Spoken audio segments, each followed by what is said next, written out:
মানুষের চোখের পানি মিথ্যা হয় না, আর ছেলেরা খুব কষ্ট না পেলে কাঁদে না।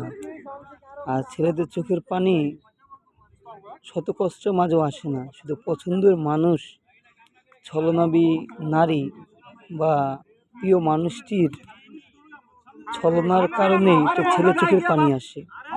মনে রাখবে, একটি ছেলে চোখের পানির মূল্য দিতে হবে। আর চাইলেই কেউ কান্না করতে পারে না, কান্না করার জন্য রিজন থাকে। কেউ কাউকে মন থেকে ভালোবাসলে তার জন্যই সে কাঁদে। ছেলেদের চোখের পানি মূল্য কেউ দিতে জানে না। আর ছেলে তখনই কাঁদে যখন প্রিয় মানুষটি তার সাথে কথা বলা বন্ধ করে দেয়। এটা একটা ছেলের জীবনী থেকে নেওয়া, সে আমাকে এটা বলতে বলছে। তার নাম রাব্বি।